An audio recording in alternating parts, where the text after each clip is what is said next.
Pronto, ok. Então nós vamos cantar um tema, todos conhecem, façam como quiserem, estejam sentados, em pé, se quiserem se pôr em pé em cima das cadeiras, se quiserem, vocês estão à vontade, porque na presença de Deus nós estamos em festa. Amém? Amém. Vamos a isso.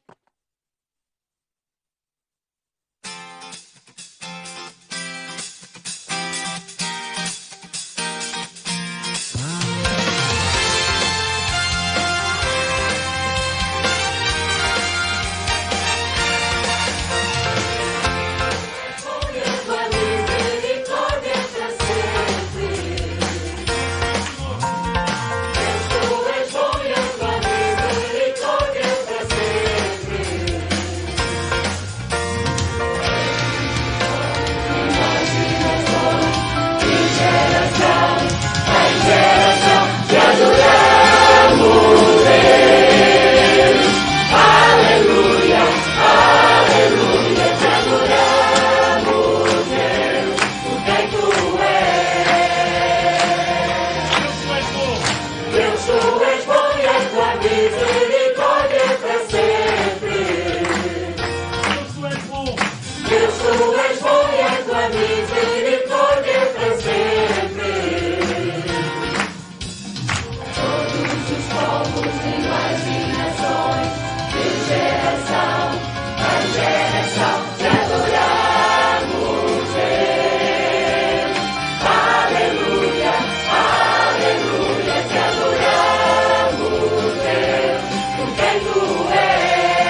parabenizar todas as mulheres que se encontram aqui, da congregação, do nosso grupo. Hoje é mais um dia da mulher, porque o nosso dia é todos os dias. Mas hoje, como se comemora o Dia Internacional da Mulher, eu quero deixar um grande beijinho para todas as mulheres aqui neste local. Quero-vos dizer que vocês são todas maravilhosas e vencedoras, e com Jesus no coração nós somos todas imbatíveis. Eu vou começar por citar um versículo bíblico que vai servir de base depois para o meu testemunho, que todos nós já conhecemos, encontra-se no Salmo 34 e é o versículo 19. Muitas... Quem quer ajudar? São as aflições do justo, mas o Senhor o livra de todas. Este versículo diz-nos que no mundo vêm até nós aflições, vêm até nós dificuldades, vêm até nós problemas. Mas Deus, Ele está no controle de todas as coisas.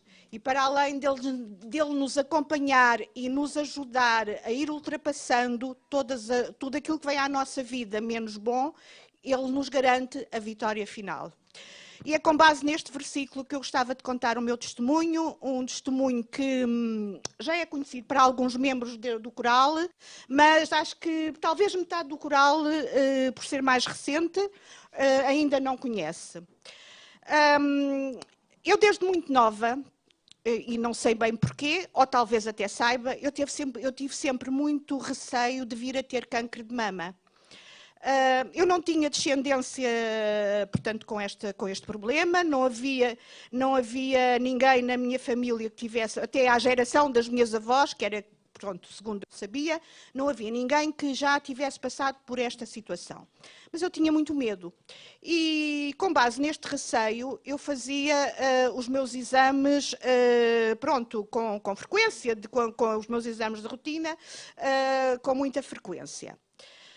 Até que um dia, após um exame, as notícias não foram as melhores.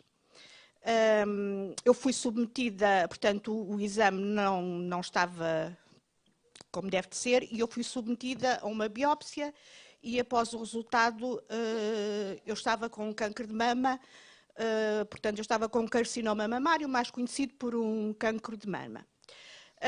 Naquele momento, eu acho que o chão onde eu estava se abriu e eu fui engolida de tal forma que eu até deixei de ouvir quem estava ao meu redor, a médica e quem me estava a acompanhar. Pronto, fiquei muito alarmada, fiquei muito ansiosa, como qualquer mulher ficaria, portanto, a passar por uma situação dessas. E ainda por cima, eu que tinha tanto receio, que há tantos anos que eu fazia os exames com regularidade para realmente ver se estava tudo bem, aquela situação tinha vindo até à minha vida. Nos dias que se seguiram, claro, eu andava muito triste, apreensiva com o que é que iria acontecer dali para a frente.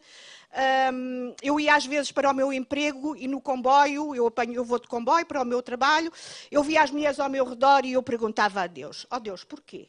Eu tenho cancro e elas não têm. Porquê eu? Porquê? Logo 2 ou 3 dias a seguir eu estava no meu quarto, triste, desanimada, confesso. Eu recebo um telefonema de uma pessoa, de uma mulher crente, mas uma mulher que eu não conhecia e uma mulher que tinha passado recentemente por um problema muito idêntico ao meu. Essa mulher tinha sabido o que me estava a acontecer e tinha sentido no coração dela falar comigo. Pediu o meu contacto. Nós não nos conhecíamos, pronto. Tinha pedido o meu contacto e essa mulher foi uma tarde, lembro-me, foi uma tarde de sábado, que eu estava em casa, e aquela mulher deu-me o testemunho dela e após aquele testemunho eu fiquei mais tranquila, eu fiquei mais calma e eu pensei, se Deus fez com ela um milagre, porque Deus a tinha ajudado, Deus a tinha curado, de certeza absoluta que Ele vai fazer comigo.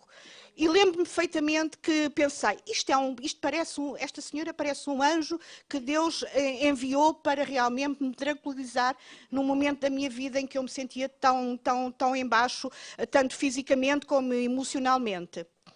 A partir dali, pronto, comecei todo o processo, comecei por uma cirurgia e após a cirurgia surgiu todo aquele protocolo de tratamentos para este tipo de doença, onde a médica me disse que não me isentava de tratamentos de quimioterapia, teria que depois seguidamente fazer a radioterapia e 5 anos de hormonoterapia.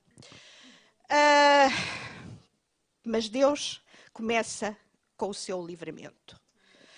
Eu estava aflita, mas o Senhor, a partir dali, o Senhor me mostrou que me iria começar a livrar. Após a cirurgia, após as análises que foram feitas em conselho de médicos, eles chegaram à conclusão que não seria necessário, as minhas análises não tinham valores necessários para que eu fosse sujeita aos tratamentos de quimioterapia. Isso para mim já era uma prova de que Deus estava comigo, de que Deus me estava a guardar, de que Deus me estava a ajudar. A partir dali, pronto, fiz os tratamentos de radioterapia, depois, mais tarde, comecei com a hormonoterapia e fiz os 5 anos. Não vou dizer que não tive momentos de mais desânimo, nem sempre estive totalmente equilibrada, tive momentos em que me fui mais abaixo, mas Deus esteve comigo em todos os momentos, em todas as situações. Tive parte deste grupo que também me ajudou, que orou por mim, que me acarinhou naquela fase. E pronto, e aqui estou para contar a história.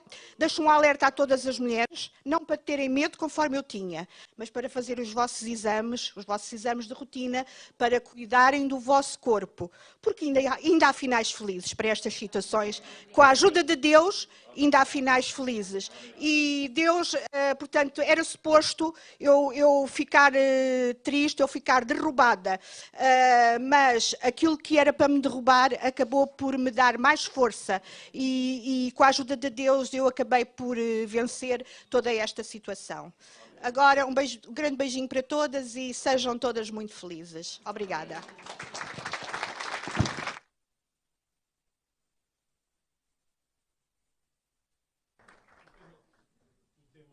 O tema que vamos cantar é um tema muito antigo, mas que quando eu o ouvi com este novo arranjo, eu decidi, não, isto tem mesmo que nós temos que cantar isto.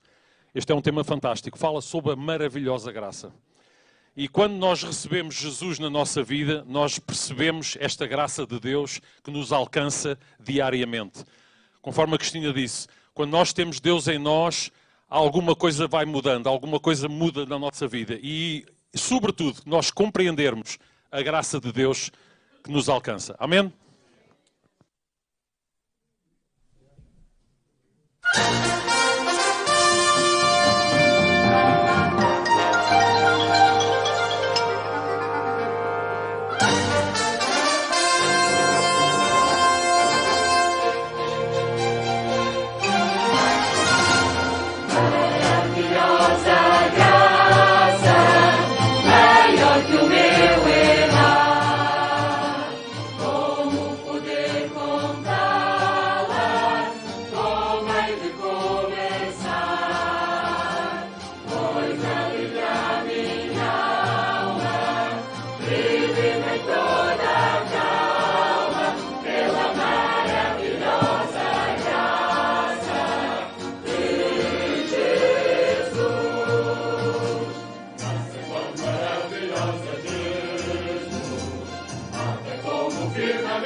Jesus, perdido.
O tema que vamos cantar fala sobre obedecer e servir ao Senhor. Não chega só às palavras, temos que fazer alguma coisa. Amém?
Convosco o Joel Teixeira.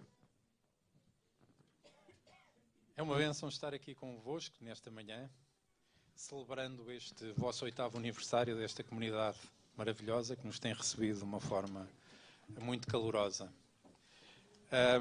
E como temos cantado, servir ao Senhor em obediência é aquilo que nós temos feito. E eu tenho, da minha vida, eu nasci na igreja, apesar da decisão pessoal de seguir a Deus ser uma decisão minha, mas desde muito novo que eu participo no Ministério do Canto e tudo o que está relacionado na música e alguns departamentos técnicos também. E ultimamente tenho-me junto também a este projeto e este coral, apesar de no passado muitas vezes me ter cruzado com algumas das pessoas que aqui estão, muitas vezes de forma permanente tem sido... É realmente uma presença recente neste coral. E gostava de partilhar algo convosco que tem muito a ver com esta minha introdução neste coral e muito a ver com este hino que acabámos de cantar. Eu vinha um dia muito desanimado do trabalho. Como sabem, todos nós temos dificuldades e o dia tinha corrido mesmo muito mal e eu olhando para a frente só via desgraças. Pronto, tudo aquilo que tinha acontecido era uma desgraça pegada para os dias que se passavam e até para o futuro. E vinha no carro e bem, vou ensaiar os hinos, porque tinha que ensaiar os hinos, como estava sozinho, e põe este hino a tocar, e começo a ensaiar e começo a olhar para a letra. E começo a reparar nisto. A batalha é do Senhor, não é minha. Isto para mim foi significante. Eu começo a pensar nisto. A batalha é do Senhor, não é minha. Quer dizer, os problemas não são meus, os problemas são do Senhor. E tudo aquilo que este hino diz, que é descer ao ribeiro, tomar o cajado e apanhar as pedras, aquele exemplo que Davi fez, é esquecer aquilo que nós podemos fazer. Nós muitas vezes queremos que Deus venha para a nossa guerra. Mas a guerra é de Deus, não é nossa. E se nós nos esperamos em Deus, as coisas vão acontecer. Quando nós pomos a nossa esperança em Deus, os problemas, Deus realmente toma conta deles. Como a Cristina dizia, porquê é que me acontece isto a mim ou porquê é que acontece ao outro? Porque estas coisas são para aumentar a nossa fé, são para aumentar a nossa confiança em Deus. Quando nós pomos a nossa confiança em Deus, as coisas realmente acontecem. Pensando em Pedro, quando estava no barco, Pedro era um pescador, ele confiava no barco perfeitamente. Mas o barco vai ao fundo. Mas não, o barco para ele era a salvação dele, era a forma dele andar na água. Quando ele fica em cima das águas, que era realmente uma forma muito mais eficiente de andar em cima das águas do que no barco, ele fica a confiar no barco. Não, eu aqui não estou bem. E por causa disso é que Deus nos dá dificuldades. Dá-nos dificuldades para nós sairmos do nosso barco, para nós entregarmos a nossa guerra a Deus, para nós confiarmos em Deus e para nós realmente tirarmos partido e experimentarmos aquilo que é Deus fazer estas coisas na nossa vida. Paulo diz uma coisa muito importante. Se Deus é por nós, quem será contra nós? Quer dizer, todo o livro de Romanos é sobre a graça, sobre esta graça maravilhosa de Deus e da nossa salvação. E porquê? Se Deus é por nós, quem será contra nós? Porque aquele que nem mesmo a seu próprio filho poupou, como nos não dará com ele todas as coisas? E esta é realmente a nossa esperança. E é sobre isto que vamos cantar também a seguir. Se Deus é por nós, quem será contra nós?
E se Deus é conosco, quem será contra nós?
que acabámos de cantar e muitos outros, nós meditamos sobre a letra e este tema foi muito importante numa fase muito difícil. E nós, quando cantámos isto a primeira vez, as lágrimas caíam-nos nos olhos. Porque nós sabíamos que só em Deus nós temos a vitória. Podemos procurar seca e meca, onde quiserem. As pessoas andam baralhadas como pessoas completamente perdidas à procura de solução, em várias religiões orientais, em muitas coisas, para procurar satisfazer o vazio que está dentro da sua alma. E nós aprendemos por experiência própria. Nós não estamos aqui como papagaios religiosos. Nós estamos aqui porque nós vivemos o que nós cantamos.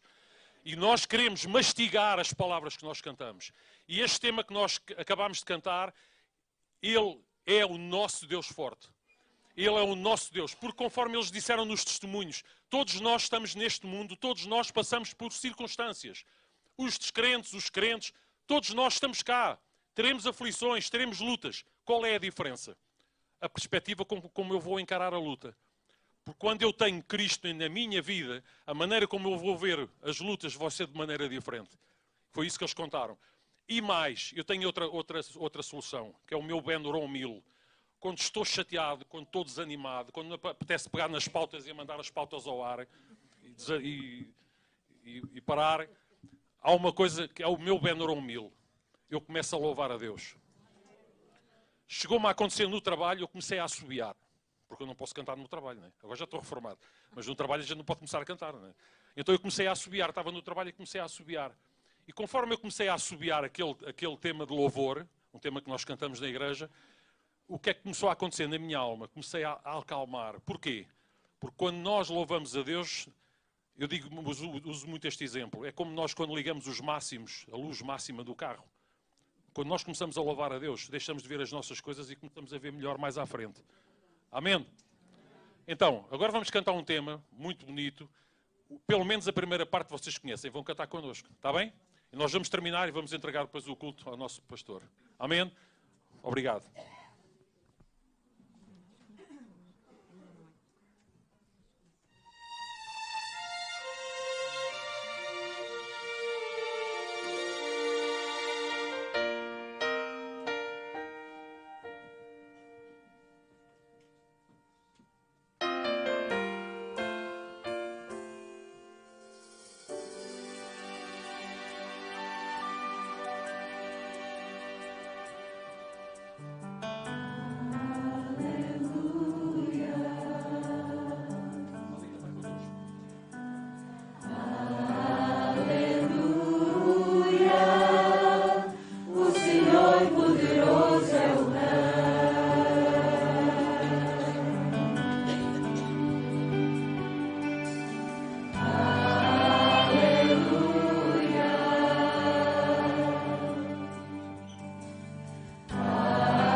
Muito bem, obrigado. Glória a Deus.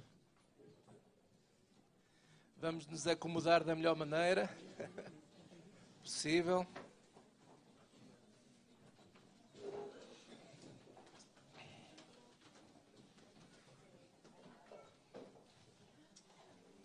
Obrigado. Aquela coisinha ali. Não, aquela isso, essa estante. Obrigado.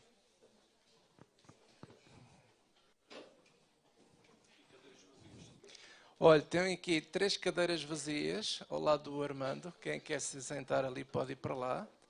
Tem ali mais umas quantas. Glória a Deus. Vamos todos ficar de pé, pode ser, fazer uma oração. Glória a Deus. Glória ao teu nome, Senhor. Querido Deus e Pai, esta manhã nós te queremos agradecer acima de tudo pela nossa salvação. Obrigado, Senhor, porque tu amaste este mundo de tal maneira que deste o teu Filho, para que todo aquele que nele crê não pereça, mas tenha a vida eterna. Obrigado pela vida, Senhor, eterna que nos pertence e que nós encontramos em Cristo Jesus. E eu te peço nesta manhã, Senhor, após estarmos a ouvir músicas e testemunhos, eu peço que tu continues a falar aos nossos corações. Destes próximos 2 convidados, Senhor, tanto a Cristina como o Rafael, Senhor, que tu possas te usar da vida deles esta manhã.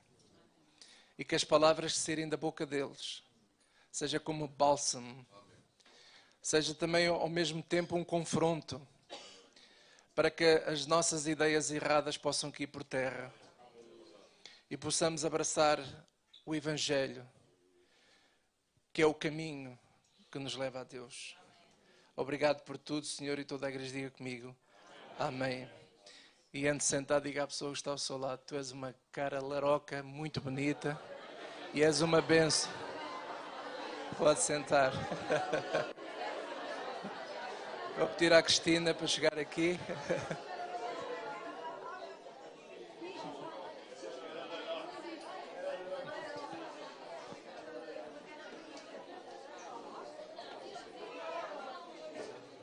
A Cristina, onde é que está a Cristina?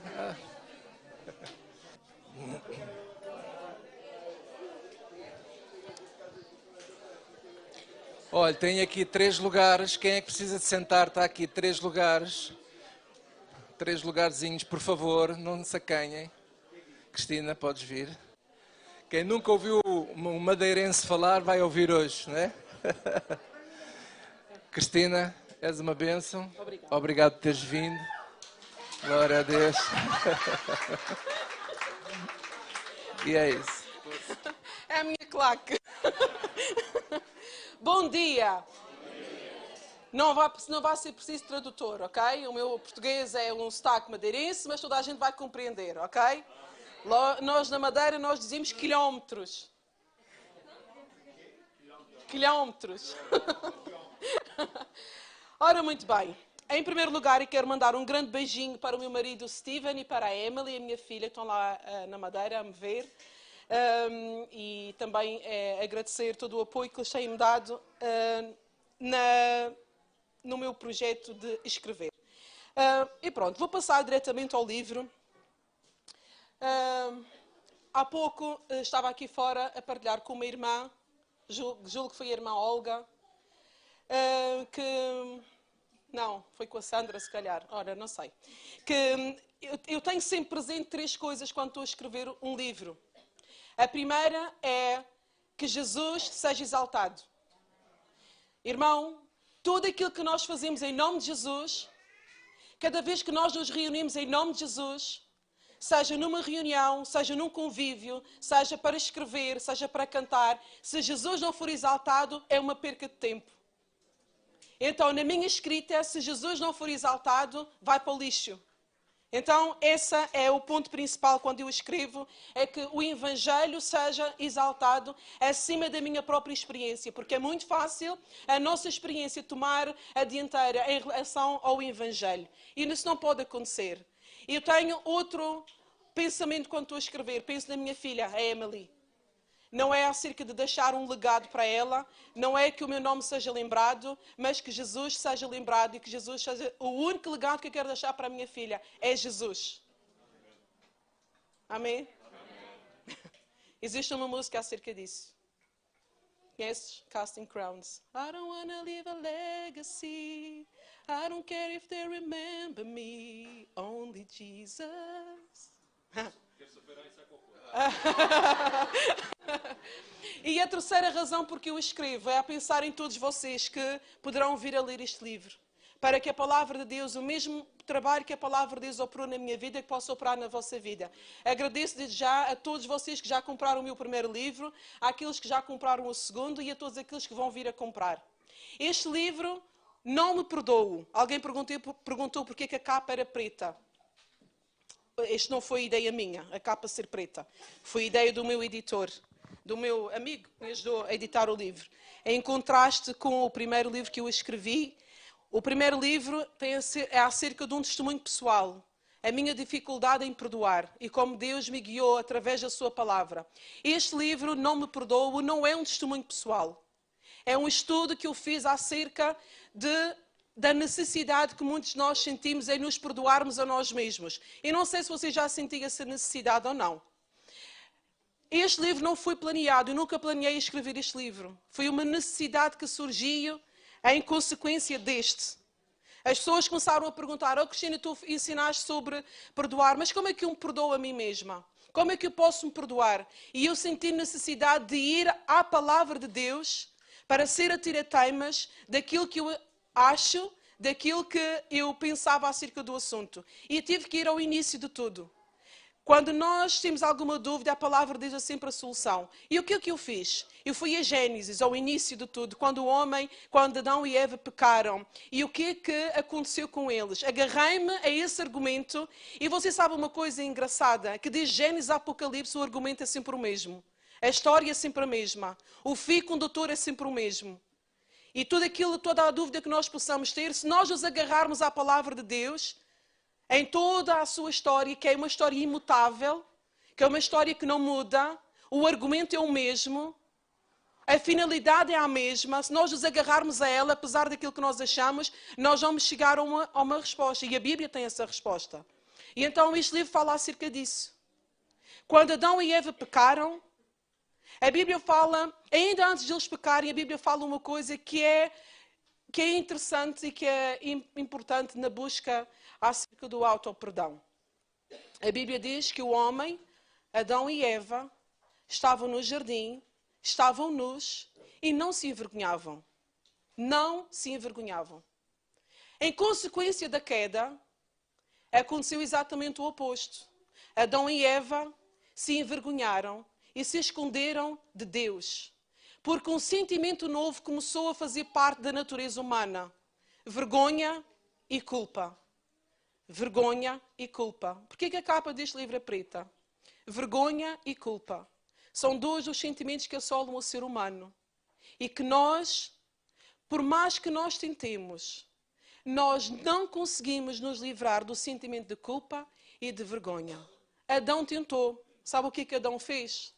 Adão foi e pegou em folhas de figueira e tentou-se cobrir. Eu pergunto uma coisa. Alguém aqui usa folhas de figueira para se cobrir? Para se vestir? Não. O que é que Deus fez? Num vislumbre daquilo que seria a mensagem do Evangelho. Deus derrama sangue de um animal que era inocente. E a Bíblia diz que Deus cobriu o homem e a mulher, cobriu a nudez deles com pele de um animal. Sabe uma coisa? Ainda hoje, a pele de um animal é usada para a gente se vestir. É ou não é? A solução humana, ela pode ser boa por um tempo. A folha de figueira que Adão usou serviu por um curto período de tempo. Mas foi passageira. Foi insuficiente. Não tirou aquela sensação de vergonha e de culpa que Adão e Eva sentiam. Mas Deus os cobriu e a Bíblia diz que Ao mesmo tempo que o homem foi expulso do jardim, a graça de Deus o acompanhou. A misericórdia de Deus acompanhou Adão e Eva. E seguindo esse argumento até à mensagem da cruz, eu tento explicar neste livro, faço um estudo, acerca de como nós podemos lidar com a vergonha e com a culpa que assola muitas vezes a nossa alma. Porque todos nós já cometemos pecados, certo? Mas nós temos uma coisa que é o que nos mantém vivos. Eu ontem partilhei lá em Alverca que Deus seria completamente justo se Ele nos matasse a todos agora. Uau! Eu sei que é uma afirmação forte. Mas o salário do pecado é o quê? A morte. Se Deus nos matasse a todos agora, Deus seria injusto por isso? Não. Se nós fôssemos tratados na base da justiça de Deus, o que nós merecemos, irmão, é a morte. Porque nós não somos bons. Mas aquilo que distingue Deus, o nosso Deus, de todo o resto, é que Ele não nos trata na base da sua justiça. Ele nos trata na base da sua misericórdia. Porque sabe o que é a misericórdia de Deus? É nós não sermos tratados como nós merecíamos. Isso é misericórdia. Nós não sermos tratados conforme nós merecíamos. A justiça de Deus diz que nós merecemos a morte. Sim e amém. Sim e amém. E Ele continua a ser justo por isso. Mas Ele é misericordioso. E a mesma misericórdia que acompanhou Adão e Eva quando eles foram expulsos do jardim, é a mesma misericórdia que está sobre nós. E Ele não nos trata segundo os nossos pecados, mas segundo o seu grande amor. Uma das passagens que eu mais gosto na Bíblia é Efésios 2. Aconselho todos vocês a lerem, trabalho para casa. Efésios 2, a Bíblia fala que estando nós mortos em pecados e ofensas, separados de Deus, o morto nada pode fazer por si mesmo. O morto nada pode fazer por si mesmo. Mas a Bíblia diz que Deus, que é riquíssimo em misericórdia, com o seu muito amor com que nos amou, Ele nos vivificou. E Ele fez outra coisa, Ele nos reconciliou com Deus. E a reconciliação com Deus, irmão, é a base deste livro. A reconciliação que eu tenho para com Deus não é fruto de uma boa ideia minha, nem de uma boa ideia sua. Jesus é comparado a uma pedra. Isaías falava de uma pedra de esquina. E Jesus deixou bem claro que Ele é a pedra em relação é a pedra que o Velho Testamento fala que havia de haver uma pedra de esquina. E sabe uma coisa? A natureza da pedra não muda. A pedra é o que é. A semente é o que é. O que muda? É a sua atitude, a nossa atitude, a minha atitude para com a pedra. É a nossa atitude para com a semente. A única variável somos nós. Porque Deus é o que é.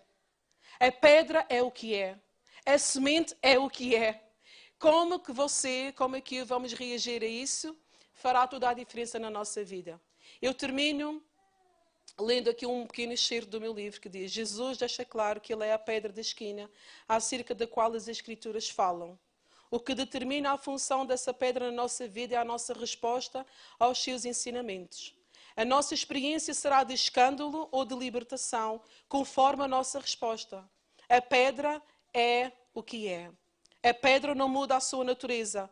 Nós é que temos reações diferentes a essa pedra através da nossa obediência ou desobediência, nossa humildade ou arrogância, nosso quebrantamento ou altivez. A pedra é Jesus. E para nós, ela será sempre uma pedra de esquina, uma pedra aprovada, uma pedra de consolo. Que Deus nos livre que ela seja para nós uma pedra de escândalo. Como foi para os fariseus, como foi para aqueles que na sua autojustiça acharam que não mereciam, não precisavam da pedra que é Jesus.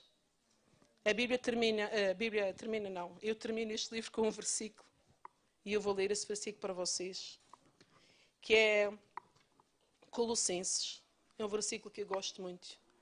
Colossenses 2, 13 e 14 diz assim: E quando vós estáveis mortos nos pecados e na incircuncisão da vossa carne, vos vivificou juntamente com ele, perdoando-vos todas as ofensas, havendo riscado a cédula que era contra nós nas suas ordenanças, a qual de alguma maneira nos era contrária, e a tirou do meio de nós, cravando-a na cruz. Eu não sei se você compreende o que eu acabei de ler, mas a vergonha, a culpa, o pecado,